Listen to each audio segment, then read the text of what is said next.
Bonsoir à tous, merci de nous préférer. Vous êtes bien sur la télévision nationale et dans votre émission de débat et d'actualité. Grand angle, ce soir, avec notre invité, nous reviendrons sur la démission attendue, désormais effective du gouvernement, entre exigence constitutionnelle et élégance démocratique. Le Premier ministre Amadou Riba n'a pas dérogé à la règle. La démission de son gouvernement a bien été acceptée par le président de la République. Dans la foulée, le président Mamadi Doumbouya a officiellement déclaré ses biens devant les juridictions compétentes. La Cour suprême, puisque c'est d'elle qu'il s'agit, a désormais une parfaite connaissance de l'ensemble des biens du président élu. Comment interpréter tout cela du point de vue du droit? La nouvelle constitution oblige-t-elle le chef de l'État à déclarer ses biens?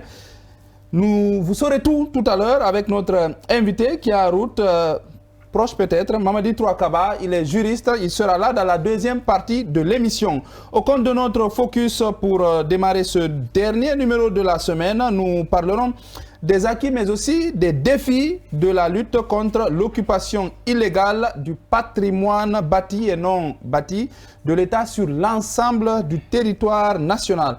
Avec moi sur ce plateau, Idrissa Cissé, bonsoir. Bonsoir Alpha, bonsoir aux millions de téléspectateurs qui nous pratiquent. C'est fini. C'est fini, pas de bonsoir, pas de bonsoir spécifique. Soirée, bonsoir. Bonsoir Mamadou Alpha, bonsoir à tous. Marie-Angélique Bankoura, on n'a plus besoin de vous dire bienvenue maintenant, hein, depuis hier, voilà. Bien sûr, bonsoir Mamadou Alpha, bonsoir à nos chers téléspectateurs, bonsoir et bon courage à toutes ces femmes qui pleurent parce que... qui pleurent où partout dans le monde. À cause du déguerpissement, elles en veulent au monde entier. Pourtant, la règle voudrait bien qu'il y ait un peu d'esthétique dans la capitale. Voilà. Et puis, on ne peut pas vendre partout. Là où tout le monde passe, tu ne peux pas venir barrer pour vendre toi. C'est ça. Il faut que ça rentre dans les esprits quand même. C'est ça. C'est vrai qu'il y a beaucoup d'émotions autour de tout ça. Je vois certains articles et des vidéos parfois sur les réseaux sociaux. Mais le développement, ça va avec ses exigences. Hein. C'est ça. C'est ça.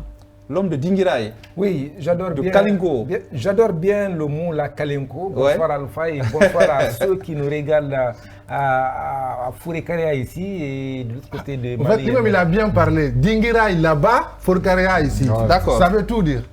Ça veut tout dire. C'est Kalinko ou bien c'est Kalinko? Bon. On va définir ça après l'émission. On attend de dérouler aussi ce menu de l'émission. Si tout va bien, on passe une petite transition et on revient derrière. Focus sur l'actualité. Les chroniqueurs du Grand Angle décryptent et analysent les dernières nouvelles nationales et internationales. De la politique à l'économie en passant par la santé, l'environnement et les faits de société, rien n'échappe à notre regard attentif. Avec une approche unique, Grand Angle vous offre une analyse à 360 degrés pour vous aider à mieux comprendre les enjeux et les événements qui façonnent l'actualité nationale et internationale. Les chroniqueurs du Grand Angle vous donnent les clés pour décrypter les faits et gestes qui rythment notre monde. Vous êtes bien dans votre émission Grand Angle et c'est le dernier numéro de la semaine. Vous pouvez, comme hier, comme avant-hier, comme depuis le début de la semaine, interagir avec nous au 627 53 09 99. 627 53 09 99. Une petite précision, désormais ce numéro est sur WhatsApp. Donc hier on a relayé quelques messages de nos compatriotes ou tout simplement des gens qui regardent la télévision nationale hors de nos frontières. Donc que vous soyez en Guinée ou à l'extérieur, vous pouvez écrire à l'émission, commenter l'actualité avec nous.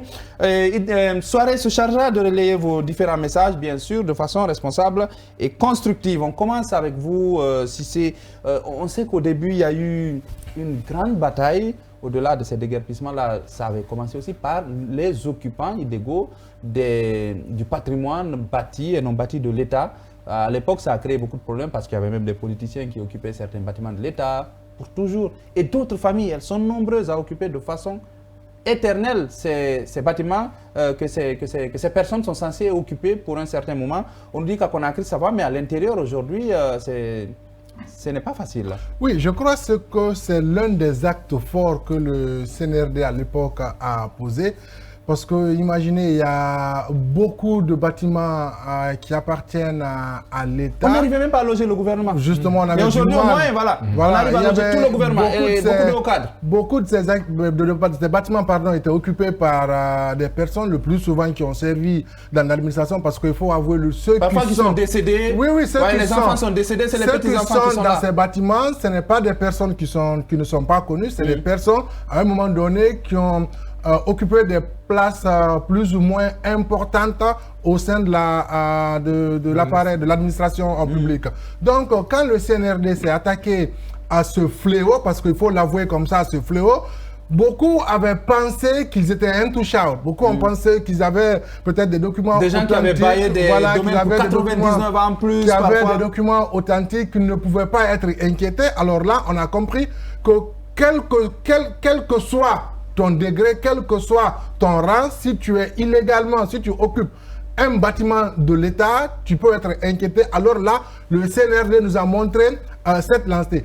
Je me dis que dans le futur, en tout cas, les personnes qui vont vouloir, qui seront tentées de faire la même chose, dès qu'elles pensent à ce qui est déjà arrivé, ça devient un rappel. Donc, du moment, en attendant, comme on en a pour au moins une période bien déterminée, on peut dire que les biens de l'État, en tout cas côté bâtiment public, c'est vraiment sécurisé. C'est sécurisé, on est en train de récupérer, mais voilà. Vous me disiez avant le démarrage de l'émission qu'il y a encore des efforts à faire dans certaines localités de l'intérieur du pays notamment. Beaucoup d'efforts à faire. Souvenez-vous, récemment, on peut dire l'ex-ministre maintenant de l'urbanisme chargé de récupérer les domaines spoliés de l'État avait fait une sortie où il avait parlé que 60% des îles aujourd'hui sont illégalement occupées. Des îles? Oui, des îles, si vous prenez les îles Soro, Fotoba, etc., sont occupées par des personnes, encore des privés, alors qu'il y a beaucoup de domaines de l'État qui étaient là. Si vous prenez à l'intérieur du pays, il y a un problème. Même si on dit souvent que la nature a horreur du vide, c'est comme ces déguerpissements. S'il n'y a rien qui est mis en place si on n'arrive pas à aménager, voilà. Si l'État n'aménage pas, je pense que les occupations vont reprendre. Si vous prenez l'intérieur du pays, au niveau des centres-villes, de ces préfectures, il y avait beaucoup, par exemple, des domaines de l'État qu'on considérait comme étant des domaines réservés, qui ont été découpés petit à petit. Ouais, les forêts urbaines complètement tout vendues. Ça vendu par exemple, des directeurs préfectoraux de l'habitat et autres. Mais tout ça, le problème, c'est quoi? Le premier problème que les gens arrivent à rencontrer, c'est d'abord le manque, en tout cas, de vulgarisation de ce code foncier et domanial, parce que c'est un code qui n'est pas beaucoup connu. Peu de personnes connaissent, même si aujourd'hui on est en train de digitaliser aussi quand même tout ce qui est documents, pour éviter les doublons, que toi et moi nous ayons les mêmes papiers sur la même parcelle. C'est difficile, qui est peu connu par les citoyens. L'autre, ce sont les litiges fonciers entre l'État et les privés. Je pense à un certain niveau, il faut que l'État arrive à vulgariser certaines actions pour dire voici là où se trouve. Ça, ce sont des domaines de l'État. Ça, ce ne sont pas des domaines de l'État que vous pouvez vendre. Vous prenez aujourd'hui de Koya jusqu'à Kindia, tout a été vendu par des privés. Ouais. On n'a pas laissé aujourd'hui des espaces publics. Là où on va dire, par exemple, c'est un terrain de football, c'est une école publique, ce sont des lieux publics. Il n'y a pas de lieux publics qui ont été laissés. Et c'est après venir, l'État viendra derrière pour dire ça, ce sont des domaines de l'État, on va récupérer. Les autres diront qu'on a acheté avec les coutumiers. Tout ça, ce sont des problèmes à l'avenir. Je pense qu'à un moment donné où on doit prévenir ces problèmes. Prévenir ces problèmes, c'est quoi? C'est le tir à des circonférences, même allant jusqu'à 14 km au niveau de ces préfectures, où chacun connaît là où on doit construire un hôpital, là où on doit construire un marché. Tout ça, c'est pour prévenir. Mais pour le moment, l'État aux hôpitaux, aux marchés, au terrain de foot, c'est souvent mangé par les... Ah. Bon, je donne ma langue. Pas de souci. Alors, moi, ce qui me gêne dans cette histoire, c'est que c'est un perpétuel recommencement. Ouais. Et c'est qu'à chaque gouvernement, on doit encore faire comment on appelle, des séances de déguerpissement, récupérer ce qui appartient à l'État, alors que au préalable, ce qui est quand même important, c'est de quand même quadriller. Voilà. Ça appartient avec peut-être des pancartes par-ci ou par-là. Par exemple, si on parle de l'intérieur du pays, si j'imagine... Délimitation. Délimitation. Si je vois déjà Bokeh et qu'on me dise qu'avec tout ce que les gens ont construit déjà pour dire, voilà, l'État vient pour récupérer ses parcelles, ah, mais ça va crier en fait. Ça va forcément crier. Donc, même si beaucoup d'occupants n'ont pas de documents. En tout cas, en fait, ils savent qu'ils sont dans des domaines, voilà. Voilà, c'est ça. Parfois même, c'est de bouche à oreille. Par exemple, si tu vas en région parce que tu as rendu service à un tel qui te donne ceci, pourtant, légalement, ça ne l'appartient pas. Mais au vu au-dessus de tout le monde, de l'État, comment on appelle ça, des responsables de la préfecture, du gouvernorat, et tout cela se passe. Et après, on voit un encombrement. Et si on revient, c'est-à-dire que c'est à nos risques et périls, parce qu'après, quand il y a dédommagement, c'est l'argent de l'État qu'on va encore... Ouais, mais quand vous occupez le domaine de l'État, attention, on récupère, hein, on ne vous dédommage pas. C'est vrai? Non, pas du tout. On ne dédommage pas? On a un juriste qui viendra et nous dira... D'accord, mais on verra bien, mais je pense que ça s'est passé ici et on a vu qu'est-ce qui s'est... Ça dépend peut-être du projet et tout. Du projet, voilà, mais... Par exemple, ceux qui viennent construire... On ne gère pas avec les sentiments, il faut qu'on arrête ça. Non, mais depuis combien d'années? Depuis 1958. On ne peut pas vous dédommager éternellement. Si quelqu'un y a logé depuis... Ces mendiants de la mosquée Faisal qui ont reçu souvent beaucoup d'argent et qui reviennent toujours. Oui. Mais tu vois. Oui, Alpha, vous savez, si les gens pensent que la Guinée est un État faible, ils doivent comprendre qu'on peut être faible à un moment donné, mais pas à tous les moments. À tout moment. Il faut juste attendre l'arrivée des gens visionnaires, des gens qui ont vraiment une certaine proposition, s'il faut dire, comme le CNRD, pour rendre cet État faible à un État vraiment très fort. Je pense que c'est ce qui est en train de se passer actuellement en Guinée, parce que par rapport à l'occupation des domaines de l'État quand même, on a l'impression qu'avant les autorités qui délivraient ces documents-là, surtout au ministère de l'urbanisme, parce que tout vient de l'habitat. Exactement, la plupart de ces occupants ont quand même des documents légaux délivrés par ces autorités. Ça dépend, hein? Oui, certains à l'intérieur du pays. Certains ont des documents. Souvent, ceux qui signent, ils sont souvent morts. On vous dit non, mais ils ont agi au nom de l'État. Oui, ils sont les représentants de l'État. Ils ont agi avant de mourir.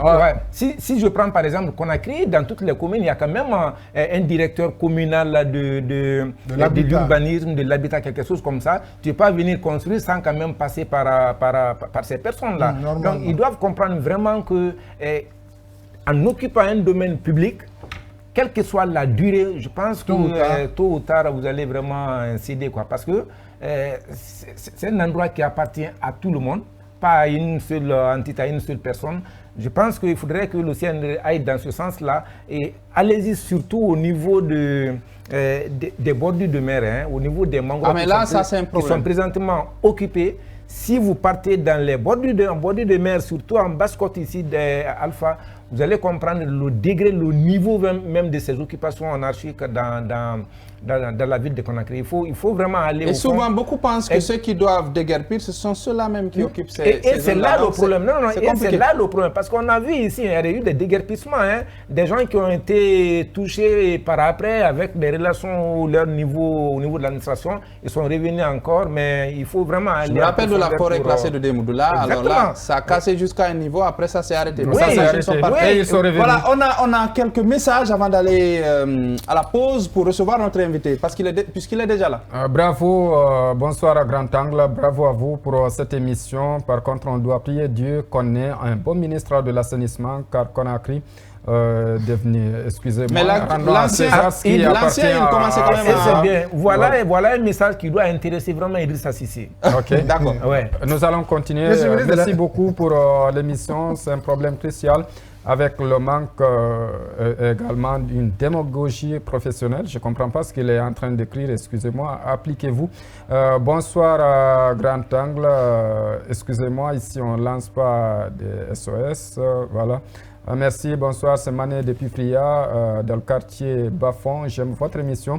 Vous faites la fierté guinéenne à travers votre émission. On n'a pas besoin d'aller ailleurs, on reste en Guinée à travers cette émission Grand Angle. Bonsoir mes grands journalistes de Grand Angle. Je m'appelle Kamara Aboubakri. Je vous suis depuis Sangoya, deuxième porte. Votre émission est très intéressante, sauf que je ne vois pas M. David Giombuno ce soir. Il reviendra la semaine prochaine parce qu'aujourd'hui, c'est Alpha qui dirige l'émission. Je suis Savané Diba, je vous suis depuis Beka. Et je crois que ce monsieur est bien placé pour un poste ministériel. Je ne sais pas, il parle de qui? De Cissé. Merci à vous. Qui est ministre sur ce plateau? Faites votre campagne en direct. 627 53 09 99. Vous pourrez aussi poser des questions à notre invité qui est déjà là. Si tout le monde est d'accord, on marque une courte pause pour recevoir notre invité. Nous allons parler démission du gouvernement et déclaration des biens du président élu.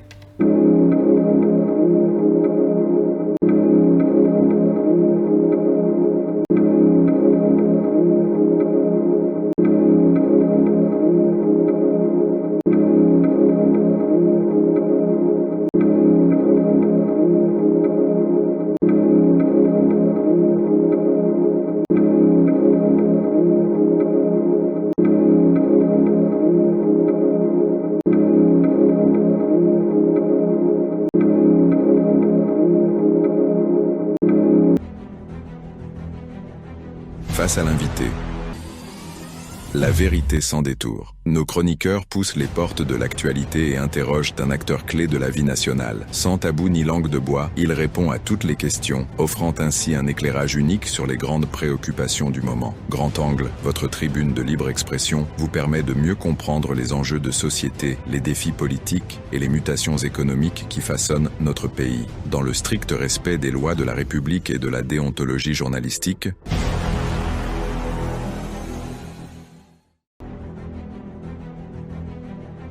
face à l'invité.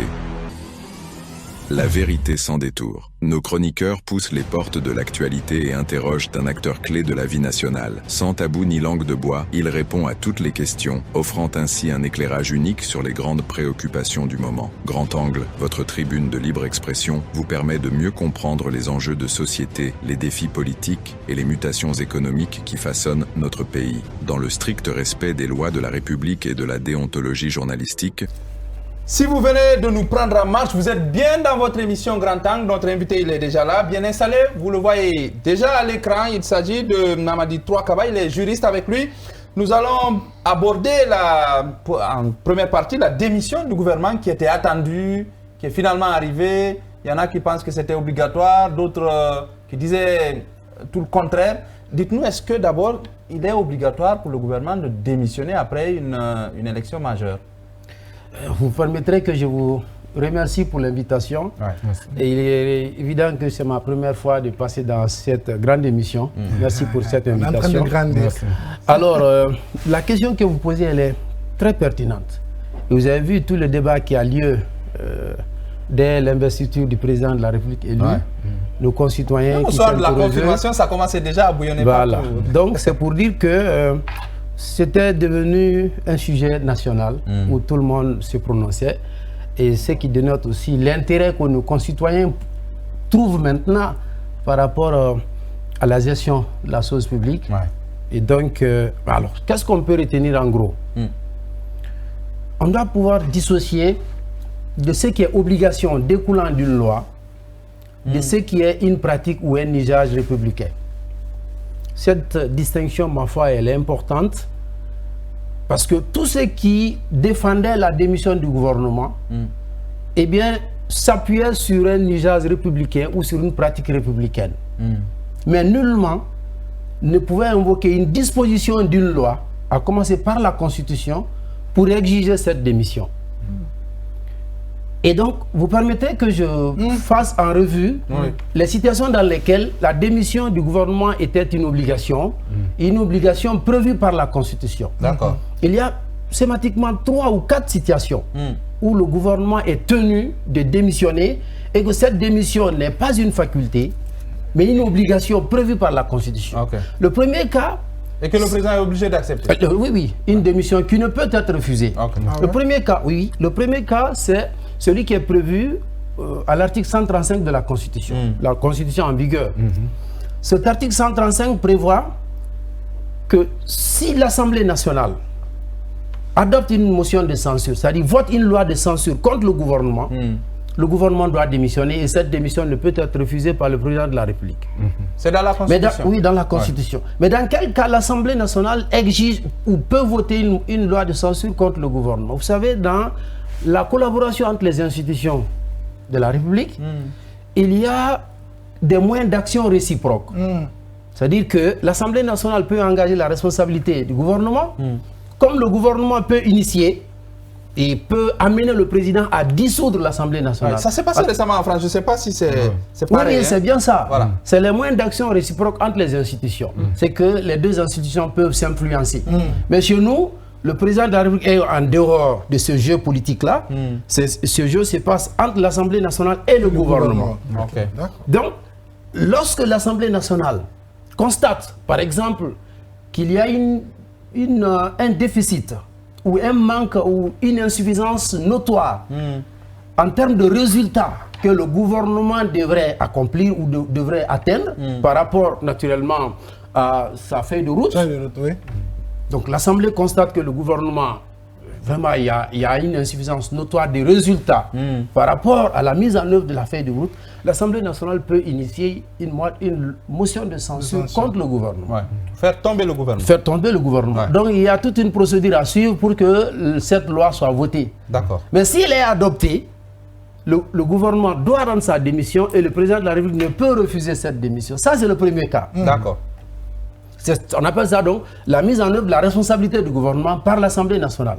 Le deuxième cas, c'est celui qui est prévu dans les dispositions de l'article 136 de la même Constitution. Et ce cas montre qu'il y a un désaccord qui persiste entre l'Assemblée nationale et le gouvernement. Sur un sujet bien défini. D'accord. C'est-à-dire sur un sujet fondamental, l'Assemblée nationale et le gouvernement ne s'entendent pas. Sur le budget, par exemple? Oui, ils ne s'entendent pas sur un sujet fondamental. En pareil cas, le président de la République peut dissoudre l'Assemblée nationale. Ça, c'est le droit de dissolution qui est reconnu au président de la République. Ça vient du président?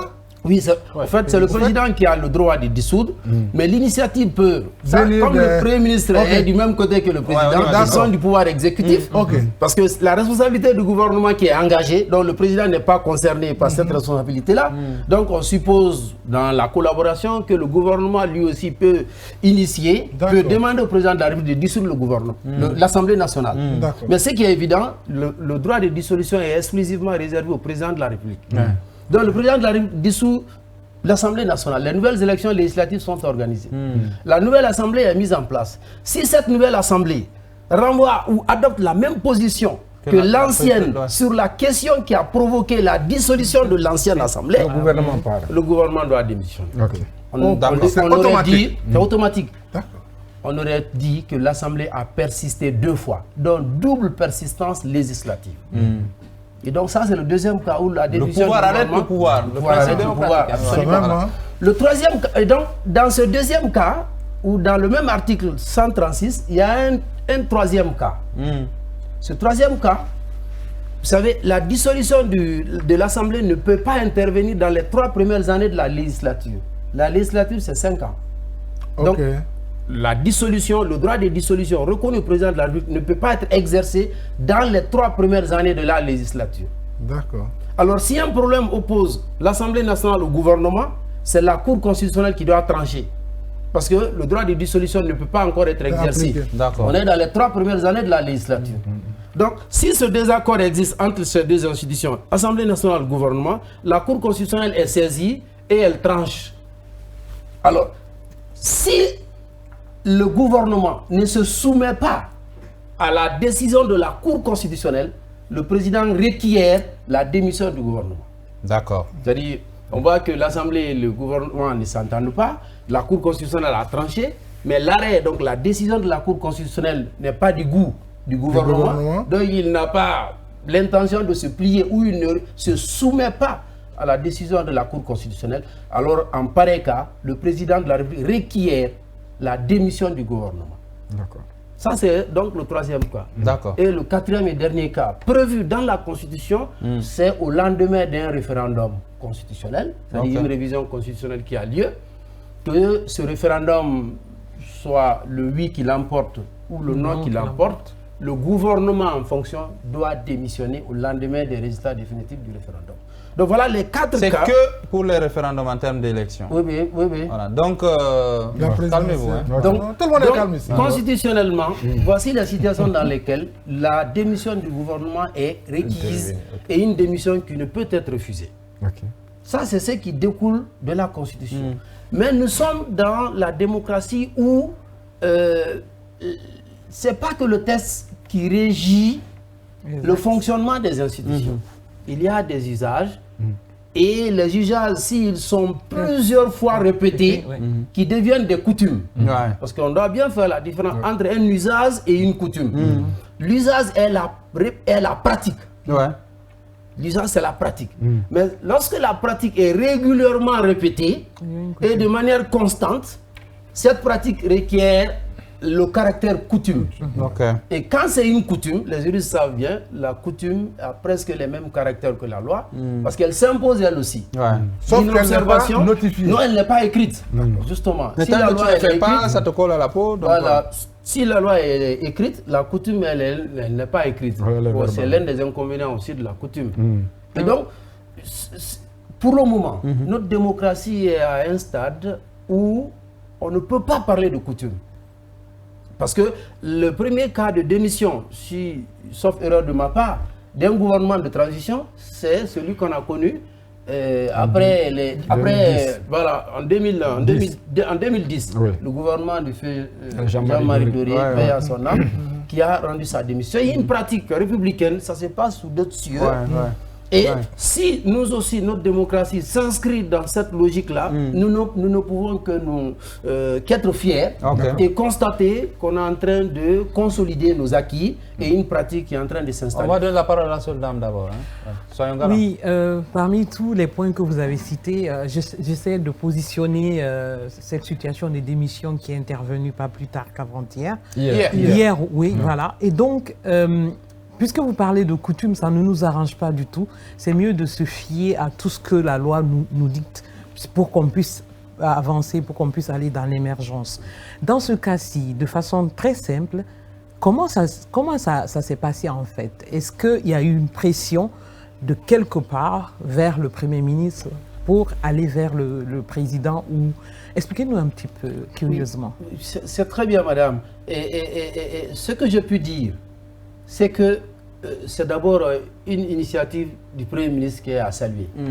En pareil cas, vu qu'il n'y avait pas d'obligation constitutionnelle ou légale, donc il faut saluer la maturité du Premier ministre. Et au-delà en plus du Premier ministre, celle de toute son équipe. Donc tous les ministres, ils se sont mis dans la peau d'un républicain. Et se dire que nous venons de sortir d'une transition. On est sorti de la transition. On a une constitution adoptée. On a un président de la République élu. Nous venons de sortir d'une transition. Le président de la République a un projet de société qu'il a vendu au peuple. Il doit mettre ce projet en œuvre. L'équipe qui était là pendant la transition peut ne pas lui plaire pour cette autre phase constitutionnelle. Et donc le Premier ministre, avec cette galanterie républicaine, avec cette maturité, avec l'envie d'asseoir une pratique et que cette pratique se perpétue dans le temps, il rend sa démission. Pas que lui sa démission, mais la démission de son gouvernement. Oui, justement, monsieur Donc, c'est vraiment une maturité à saluer. Et comme ça fait déjà 2 cas, on espère que c'est vrai qu'une transition n'est plus à souhaiter. Nous n'en voulons plus. Mais si une autre situation similaire se posait, on aurait dit que plus d'une fois, le gouvernement de transition a rendu sa démission, donc ça devient une exigence. Il faudrait que vous suivez la pratique que les anciens ont laissée. Parce que la coutume, c'est ça aussi. Oui, je ne sais pas. Et pas que ça aussi, pas qu'une question de transition. Ce qui est en train de se poser là, ou ce qui est en train de se passer, nous montre déjà qu'après une élection maintenant présidentielle, le gouvernement qui est en fonction devrait démissionner pour permettre au président élu voilà, de composer l'équipe sans qu'il ne soit soumis à une pression. Et donc qu'il ait les, nouveau départ, qu'il ait les mains libres, qu'il ait vraiment un coup de frange, des marges de manœuvre, pour ne pas qu'il ait vraiment à regarder les têtes, tel était là, tel était là. Donc la démission devient une pratique. Et là, c'est tout le monde qui parle. Donc, et voilà. Peut-être que vous n'avez pas la réponse à la question. On va s'efforcer à trouver une réponse. Mais vous ne savez pas, vous ne savez rien. J'ai dit peut-être. Voilà, alors posez la question. Dans ces cas de figure, est-ce que si le Premier ministre doit porter le projet de démission, est-ce qu'il est obligé d'avoir l'accord de tous les ministres? C'est vrai, vous l'avez dit, ce n'est pas notifié. Mais dans des cas de figure, quand ça doit arriver, est-ce que c'est le Premier ministre qui décide ou bien il est obligé d'avoir l'accord de tous les ministres ou bien il y a un quota qui est fixé? Si c'est l'accord, ils ne vont pas donner leur accord. Je n'en sais rien. Le Premier ministre, il n'est pas que Premier ministre, mais il est chef du gouvernement. Oui, absolument. Ça veut dire que l'équipe est sous son autorité. Certes, la Constitution le sait, toute l'équipe est responsable devant le président de la République. On le sait, peut-être qu'on en viendra. Mais le Premier ministre, en pareil cas, porte. Il est la locomotive. Ça marche. Dans la direction qu'il donne, que vous voulez ou pas, vous devez vous aligner. C'est la locomotive. Les wagons, vous êtes obligé de passer par là. Ça a tiré donc même ceux qui avaient les pieds sur le frein. Je n'en sais rien du tout. Oui, alors et surtout que c'est une solidarité. Oui, absolument. Il n'y a pas à dire que tel ministre va rester. Et vu les réactions ce matin, on sent que tout le monde voulait. C'est une cessation collective. Ce n'est pas qu'une cessation pour tel ministre. C'est une cessation collective des fonctions gouvernementales. Donc c'est toute l'équipe qui est concernée. Alors présentement, la grande attente, c'est bien sûr la nomination d'un nouveau gouvernement. Est-ce que constitutionnellement, le président a un délai de mettre en place une nouvelle équipe gouvernementale? Vous posez une question qui nous oblige à explorer plusieurs angles. Parce que vraiment la question elle est très globale. Ça veut dire que pour le moment, nous n'avons pas de gouvernement. Nous avons une équipe qui est chargée d'expédier les affaires courantes. Cette équipe, c'est le directeur du cabinet de la primature et du ministère de la Défense, le secrétaire général du département ministériel et le secrétaire général adjoint du secrétaire général du gouvernement et des affaires religieuses. C'est eux qui sont chargés par le communiqué d'hier, un communiqué pris par la présidence à cet effet, qui doivent expédier les affaires courantes. Alors, il y a une succession d'étapes à suivre maintenant. Maintenant que le gouvernement a démissionné, ma foi, il y a 3 ou 4 étapes que nous devons maintenant suivre. La première étape, c'est la nomination d'un nouveau Premier ministre. Ça commence par ça. Le nouveau Premier ministre doit être nommé. Et pour la nomination du nouveau Premier ministre, la Constitution donne à peu près un portrait pas identiquement, ou un portrait identique, mais un portrait générique du nouveau Premier ministre. D'accord. Oui. L'article 86 de la Constitution, je dis bien l'article 86 de la Constitution, donne à peu près ce portrait-là. Le Premier ministre doit être un citoyen guinéen. Un citoyen guinéen qui est reconnu pour son intégrité. Pour son intégrité. Il ne faut pas qu'on dise c'est quelqu'un qui a servi dans les institutions, qui a l'expérience, il faut l'envoyer. Désormais, il doit être connu. Voilà. Et l'intégrité renvoie à l'honnêteté, à la responsabilité, à la probité, l'exemplarité, à l'attachement, l'exemplarité, à l'attachement aux valeurs et principes républicains. Donc le Premier ministre doit être citoyen guinéen reconnu pour son intégrité. Un citoyen guinéen reconnu pour ses expériences professionnelles. C'est pas un novice. C'est pas un inconnu. C'est pas un novice. Non. Reconnu pour ses expériences. C'est déjà plié. Non, mais tu n'en sais rien là. Troisièmement, un citoyen guinéen qui est reconnu aussi pour sa haute qualification. La Constitution, le Constituant a bien choisi les mots haute qualification dans les domaines, soit économique, soit juridique, soit social, soit scientifique, soit technique. Donc, pas journalistique, c'est pas écrit. Hein? C'est pas social.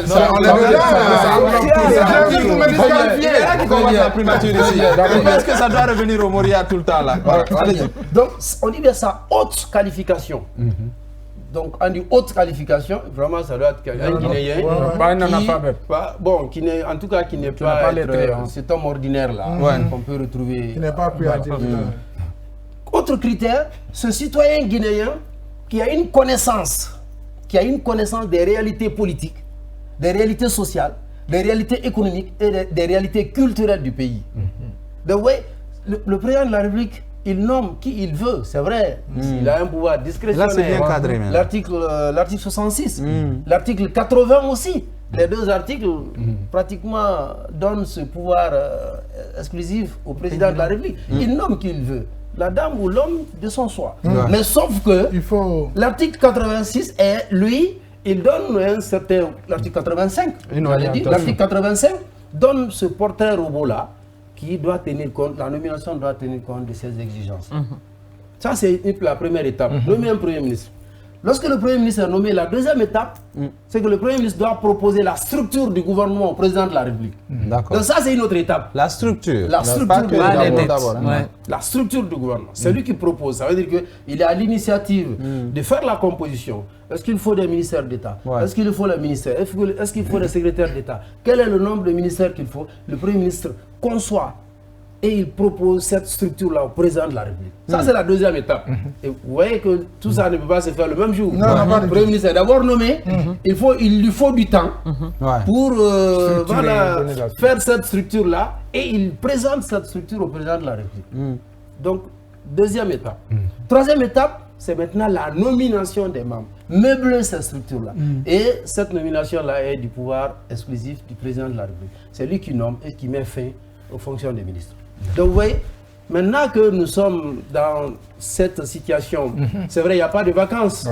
Il n'y a pas de vacances d'État parce que ceux qui ont été désignés par le communiqué doivent expédier les affaires courantes. Absolument. Donc, il n'y a pas de vacances. Mais il n'y a pas non plus de gouvernement.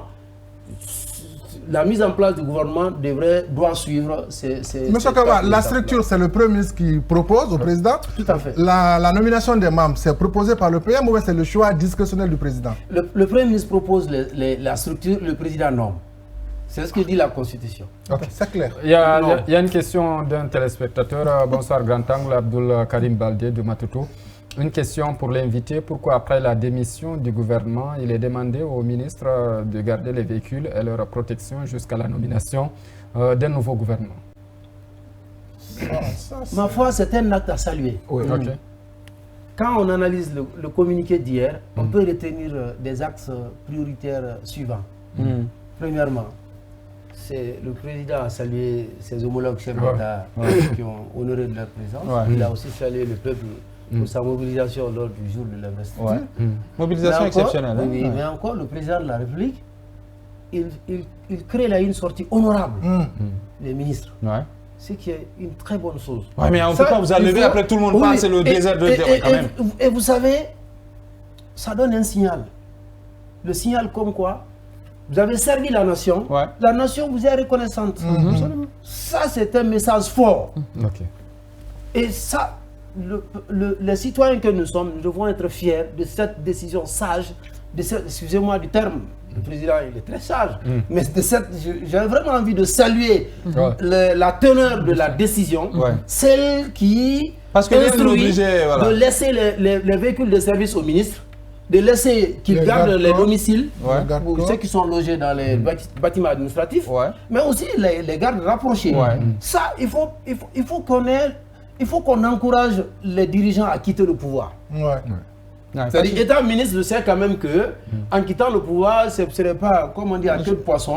Je ne serais pas un vendu, jeté à la poubelle. Et ça, le président a donné ce signal-là.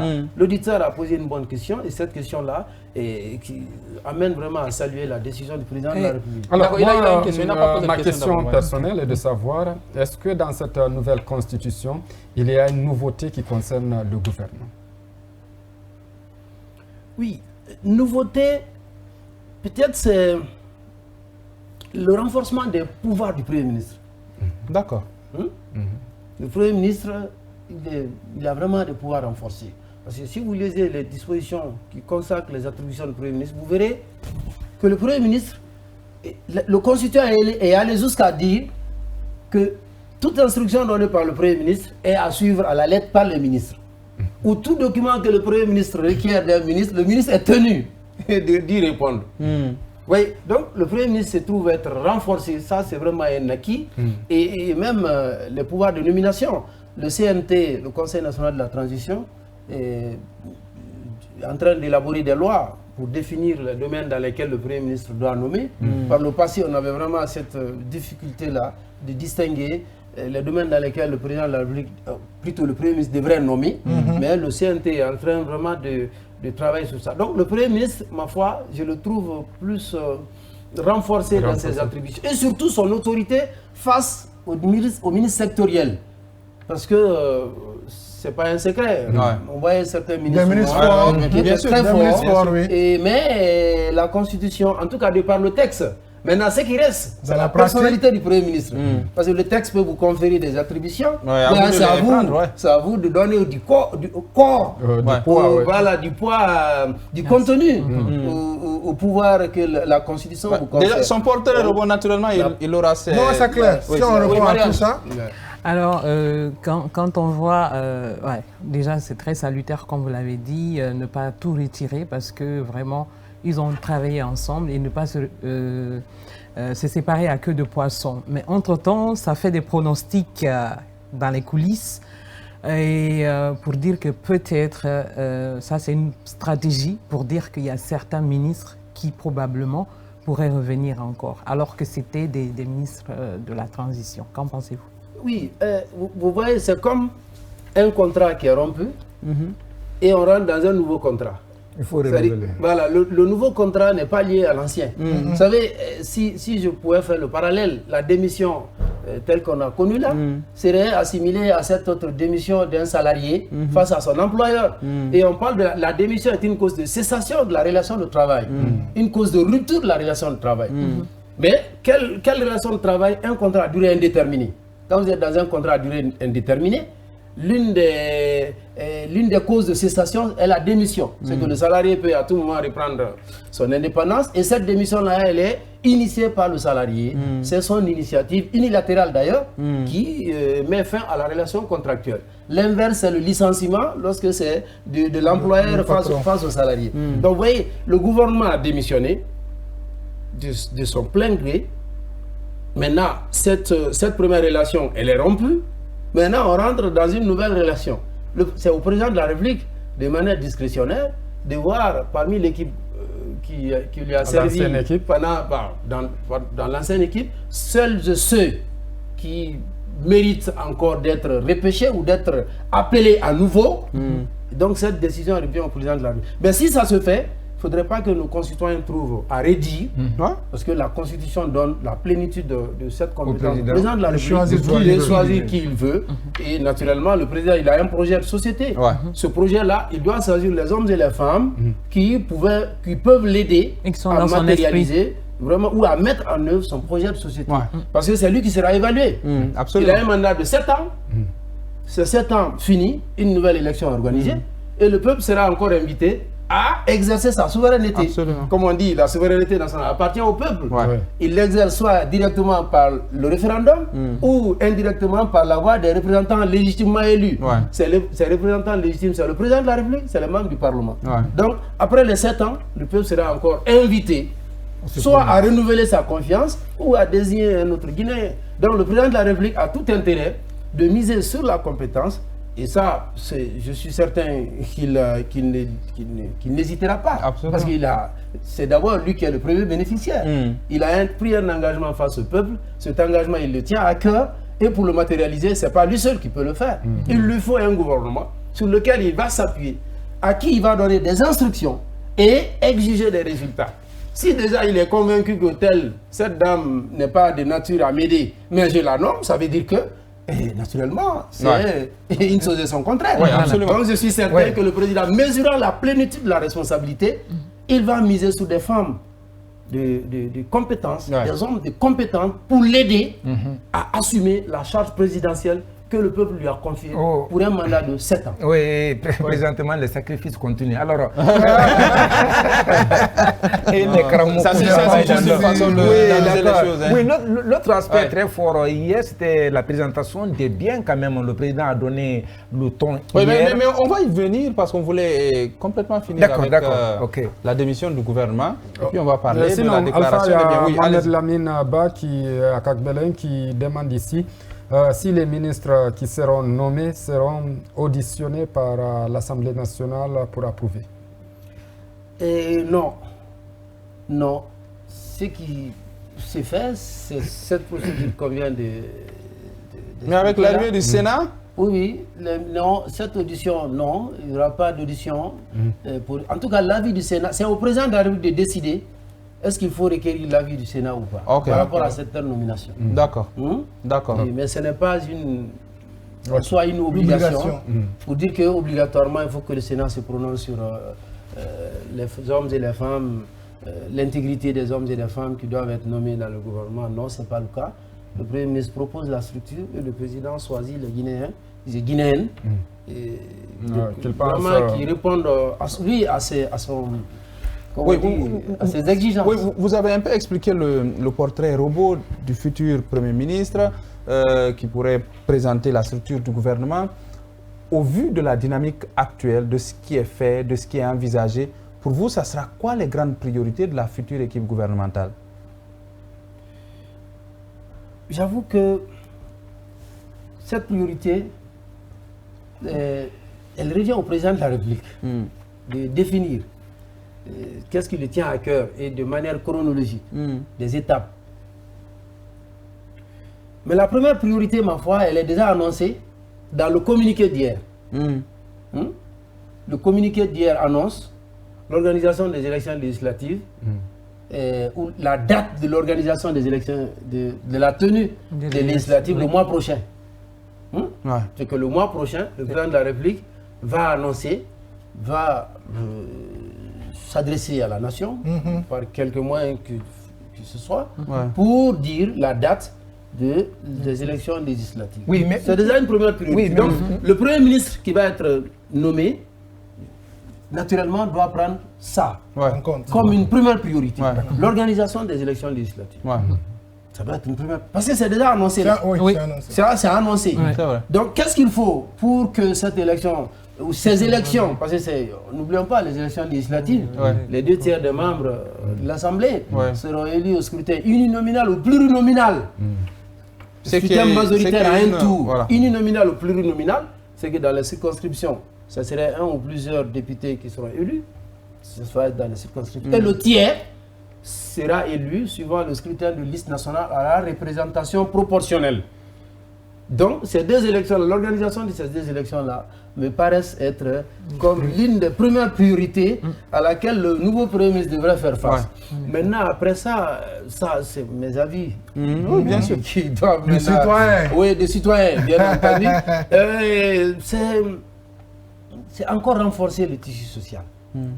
C'est vrai, on a connu, on a salué le calme qui a caractérisé, qui a été observé lors de l'organisation des 2 scrutins. Le premier scrutin qui était référendaire, le deuxième présidentiel, on a vu le calme, mais le tissu a toujours besoin d'être renforcé, le tissu social.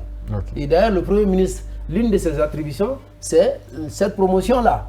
Faire la promotion du dialogue social, renforcer l'unité nationale, ça c'est une des attributions constitutionnelles. Ce renforcement passe par quoi, selon vous? Ce renforcement passe par quoi, par exemple? Oui, quand on parle du dialogue social, vous voyez les syndicats qui sont des partenaires à l'État, il ne faudrait pas attendre que la crise naisse pour chercher à résoudre. Il faut être préventif. Il ne faut pas être réactif. Et donc le Premier ministre doit s'efforcer vraiment à s'attacher à cette priorité-là, pour vraiment encore que l'accalmie puisse régner. Parce que comme on dit, le développement ne saurait se faire s'il n'y a pas cette sérénité-là. Et donc ça, c'est une autre priorité. C'est encore, je ne vais pas occulter les acteurs politiques. Les acteurs, ce n'est pas que les acteurs sociaux. Les acteurs politiques constituent aussi une frange importante parmi les partenaires de l'État. Donc comment renforcer tout ça et comment achever la mise en œuvre progressive des institutions constitutionnelles. L'Assemblée nationale va être mise en place. Après l'Assemblée nationale, il faut l'élection communale. Ouais. Par priorité, il faut l'élection communale. Parce que les conseils régionaux seront élus par des conseillers communaux. Vous voyez, les conseils régionaux sont élus par les conseillers communaux. Donc on ne peut penser à la mise en place des conseils régionaux si d'abord les conseils communaux ne sont pas en place. Donc après les conseils régionaux, on passe maintenant aux sénateurs. Parce que parmi les sénateurs aussi, il faudrait que les conseils régionaux, les conseils communaux là interviennent. C'est eux qui constituent le corps électoral pour l'élection des sénateurs. Donc, de manière progressive, de manière cohérente mais progressive, le Premier ministre doit vraiment veiller à ce que les institutions constitutionnelles soient au fur et à mesure mises en place ou installées. Oui, en 30 secondes. Ok, est-ce que cette fois-ci, il ne faut pas donner, je pense qu'il faut donner la primature à une dame intègre qui répond à tous ces critères. Un Guinéen, on a dit un Guinéen. Non mais arrêtez ça, c'est un faux débat. C'est une question, je pense. C'est pas une question, c'est un avis. Il faut faire c'est un avis. Laissez M. Kamara répondre quand même. Ça sera son avis, mais c'est notre avis qu'on a donné déjà ou préparer les esprits. D'accord. Qu'il soit homme ou femme, on veut quelqu'un qui peut gérer la primature. On n'a pas besoin de ce débat quand même. Il y en a ici même qui auraient préféré que ce soit un homme. Voilà, ils ne veulent pas le dire. C'est quand même une préoccupation. Chaque citoyen doit pouvoir s'exprimer. C'est le souhait qu'on exprime. Mais c'est au président de la République de vraiment décider. Et sa décision est sans équivoque. Et sa décision ne saurait être contestée ou remise en cause. On ne doit même pas commenter. C'est le mot, madame. On ne doit même pas commenter. Parce que la Constitution lui donne vraiment cette compétence-là de manière exclusive. Mais le souhait, comme M. Kouyaté, est quand même dans l'histoire de la Guinée, on n'a encore pas eu de femme Premier ministre. Il faut les aider. Elles sont en difficulté. Les autres questions, c'est concernant la deuxième partie. Le président de la République pense à ça. Peut-être ce serait un premier précédent. Ce serait un précédent, mais un précédent qui est encore... D'accord, on va aborder le dernier thème de cette émission. Il s'agit de cet acte fort aussi, de déclaration de biens, de mémoire. Est-ce qu'on a eu un chef d'État qui a encore déclaré ses biens avant de commencer à exercer réellement? On a vu le président devant la Cour suprême pour dire voilà ce que j'ai. Et ça, comment vous l'interprétez? Est-ce qu'il était d'abord obligé de le faire? Oui. D'accord. Il était obligé de le faire. Et pas qu'une obligation, comme on peut... Non, comme on peut... Comme une démission du gouvernement après... Non, c'était une obligation constitutionnelle. Cette obligation-là avait une forte teneur. Parce que c'est la Constitution même qui prévoit. L'article 60 de la Constitution prévoit que le président de la République, à compter du jour de son investiture, dans les 10 jours qui suivent, ou plus tard, dans les 10 jours qui suivent... Là, on est dans les délais. Oui, il doit déclarer, et une déclaration écrite sur l'honneur. Les mots sont bien choisis et ces mots-là ont du contenu. Une déclaration écrite et sur l'honneur de ses biens. Et cette déclaration est faite devant la Cour constitutionnelle. Donc c'était une exigence constitutionnelle. C'était une obligation constitutionnelle. Ce n'est pas qu'une seule déclaration. C'est-à-dire il y a une déclaration initiale qui est faite après l'investiture. C'est-à-dire les 10 jours qui suivent. Il y a un délai qui n'excède pas les 10 jours. Il fait une première déclaration, ça c'est à l'entrée. Et une deuxième déclaration, ça c'est à la fin du mandat. C'est-à-dire à la cessation. D'accord. Et ça aussi, le dernier jour du mandat, dans un délai qui n'excède pas 10 jours, c'est-à-dire au plus tard 10 jours, la deuxième déclaration doit être faite. Alors, je ne sais pas si c'est dit, au cas où il y a écart, qu'est-ce qui se passe? Qu'est-ce que vous appelez écart? Souhaite qu'il n'y ait pas écart. Non, c'est fait, et vous voyez que les deux déclarations sont faites devant la Cour constitutionnelle. Donc c'est la portée juridique même de la déclaration des biens. C'est une obligation légale, une exigence constitutionnelle. Et comme vous le disiez, l'article 61 règle cette question. Les écarts entre la déclaration initiale et la déclaration de fin de mandat ces écarts-là doivent être justifiés. Ah, super. Vous voyez, non? Et la Cour des comptes est cette autre institution chargée de vérifier et de prendre toutes les mesures qui s'y est pour que ces écarts-là soient justifiés. Est-ce que les ministres nommés aussi doivent faire leur déclaration à la Cour suprême? Oui, le Premier ministre, pour le cas du Premier ministre, l'article 81 prévoit clairement. L'article 82, excusez-moi.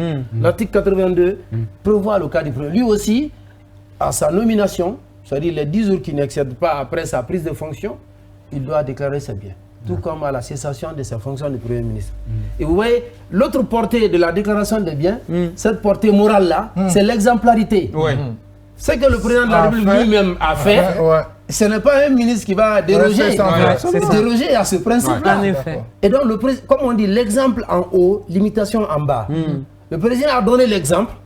Et ce n'est pas qu'une déclaration qui a été faite, mais une déclaration faite dans le délai. Ça a un sens. Il pouvait faire la déclaration hors délai, ça aurait un vice. Parce qu'il ne s'agit pas de faire la déclaration, mais il faut faire la déclaration dans le délai requis. Et donc, le président s'est prêté à cette exigence-là, cet exercice républicain, il l'a fait. Donc, ce n'est pas un ministre qui peut devenir... Si vous permettez, j'aime bien nos téléspectateurs. On les aime aussi. Oui, donc voilà, laissez juste quelques questions. Je sais que vous les aimez beaucoup aussi. Merci Tcherno Mamadou qui nous écrit depuis Wanindara. Il veut savoir est-ce qu'il y aura une audit après. Et moi, ma question qui va suivre, est-ce que également, après cette déclaration des biens, ils vont aller constater les faits. Par exemple, si c'est qui déclare qu'il a 2 immeubles, est-ce qu'on doit aller voir ces 2 immeubles ou bien seulement il va écrire ça? S'il y aura une sorte d'audit, on audit après le... Oui, vous savez, c'est vrai, nos concitoyens, et ça on doit comprendre, ils veulent la transparence. Et la déclaration des biens s'inscrit dans cette logique de transparence-là. Il ne faut pas que ce soit simplement une formalité, on annonce et puis on ne vérifie pas derrière. Oui, j'ai voulu donc dire que nos concitoyens peuvent comprendre leur envie que les autorités donnent l'exemple, que ce soit de la transparence. Mais quand même, on n'ira pas jusqu'à... C'est pas devant les médias qu'on va brandir le document. Non, c'est pas ça. L'institution qui a reçu agit au nom du peuple. La Cour constitutionnelle aujourd'hui qui est représentée par la Cour suprême agit au nom du peuple. Donc, il faut qu'on ait confiance dans nos institutions. Donc, la Cour constitutionnelle reçoit la déclaration initiale. Il n'y a pas de contrôle encore. On dit sur l'honneur. La fin, la deuxième déclaration, donc la déclaration après la cessation, c'est là où les deux déclarations, les deux patrimoines, c'est-à-dire le patrimoine du président à l'entrée et le patrimoine à la sortie, le patrimoine... C'est-à-dire dans ces deux moments-là, c'est vrai le patrimoine il est il est unique, mais le patrimoine à l'État, il peut grossir comme il peut maigrir. Comme il peut maigrir ou il peut garder la même taille. Donc la grosseur maintenant là, c'est ce qui va être évalué pour voir. On peut justifier. Oui, ça peut justifier. Le président il a des avantages. S'il a acquis des biens entre-temps. Mais l'essentiel, c'est vraiment de montrer que l'écart soit justifié. Mais il ne faut pas que nos concitoyens pensent qu'il faut brandir ça devant le peuple. On n'est pas... Cette exigence constitutionnelle n'y est pas. Et c'est là où on doit saluer quand même la responsabilité que le président a montrée, qu'il a vraiment observée. Et la maturité, encore le terme n'est pas trop, il n'est pas grossier, parce que ça pourrait se faire autrement. Si nos autorités se plient volontairement au respect des dispositions légales, elles doivent être saluées. Il faut les encourager. D'autant plus que cette constitution elle a été tellement vulgarisée. Parce que l'avantage dans ça, ça laisse un précédent. Celui qui viendra après lui ne peut pas se déroger. Vraiment, c'est à cet exercice. Si vous permettez cette petite question, il demande juste, est-ce que le gouvernement sortant doit être audité? Oui, ça, on rentre maintenant dans d'autres cas de figure. La loi n'est pas rétroactive. Oui, imaginez, on a une institution aujourd'hui qui est la CRIEF. Qui est là et qui a un procureur spécial. Le procureur spécial agit au nom de la société. Admettons que beaucoup de communes de l'État sont admettons que le procureur se rend compte ou il est saisi par voie de dénonciation ou lui-même par ses propres constats qu'un ministre a tel ou tel derrière lui des dossiers, il peut engager une poursuite. Ça, c'est des cas qui arrivent. Mais il ne faudrait pas qu'on en fait un principe global, que le gouvernement sortant, il faut faire tout de suite l'audit pour non. Ce n'est vraiment pas de tel cas de figure auquel on doit s'attendre. Et puis on ne peut pas s'en sortir avec ça. Oui, en fait, moi, ce qui me tique, c'est vraiment la promptitude à mener les gestes. Est-ce qu'il y a quelqu'un, un juriste, qui est vraiment très attentif à ces détails pour le lui rappeler à chaque fois pour qu'il agisse, par exemple. Oui. Il a un conseiller. Oui, c'est-à-dire qu'il y en a eu, mais c'est la promptitude, c'est de ça que je parle. C'est la question, elle est pertinente. Oui, absolument. Et nos institutions doivent, d'ailleurs c'est une exigence, présidence, il y a tout un ensemble. Le cabinet, tous les corps sont là pour l'aider vraiment à décider et que la décision repose sur la loi et que tout cela se fasse dans le délai. Parce que le respect de la loi aussi, c'est le respect des délais, des délais qui exigés.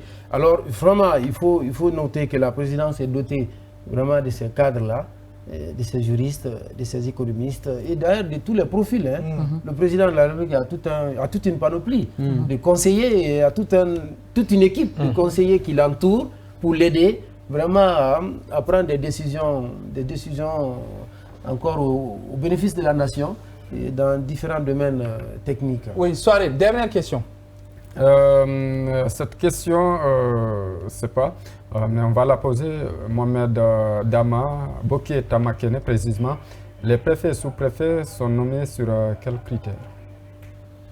Oui, les préfets et sous-préfets, d'abord, font partie de là. Ce sont des administrateurs. Oui. Ils sont de la déconcentration. Vous savez, nous sommes dans un État unitaire. Peut-être que si vous voulez, une autre émission peut être consacrée à ça. Pour parler de l'organisation territoriale de la Guinée. Nous sommes dans un État unitaire. Et qui parle d'État unitaire, ça veut dire que l'État, tout est centralisé dans la capitale. Mais l'État s'est rendu compte que, comme ça, l'administration auprès des administrés ne serait pas efficace. Donc, il faut déconcentrer, rapprocher l'administration des administrés. Et cette déconcentration-là est faite à travers les gouverneurs, les préfets et les sous-préfets. Donc, ces préfets et sous-préfets sont liés au pouvoir central par le pouvoir hiérarchique. Ils sont de la déconcentration. Parallèlement à ça, il y a la décentralisation, où nous avons des autorités élues à la base, des communes notamment, des communes urbaines et des communes rurales, mais aussi un autre niveau de décentralisation, ce sont les régions, pour dire que l'État se désengage de la gestion d'un certain nombre de domaines au profit de ces collectivités locales. Ça, c'est la décentralisation. Comme vous voyez, ça, c'est tout un autre domaine. On aura l'occasion d'en parler. Le cours de droit des collectivités. À un autre moment, on pourrait venir pour encore mieux aborder ce sujet-là. Super. Certain. Donc, merci à tous les quatre. Merci, M. Kaba, d'avoir accepté notre invitation. Merci à l'équipe de Al-Khali Mohamed Keïta, à tous nos cadreurs qui sont là. Merci à toute cette équipe qui nous a accompagnés durant cette semaine.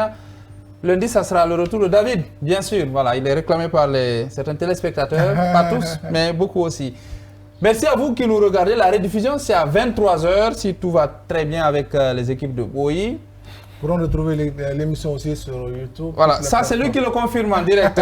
Vous pouvez retrouver l'émission sur YouTube et sur Facebook, même si ça retarde de temps en temps. À lundi, si tout va bien.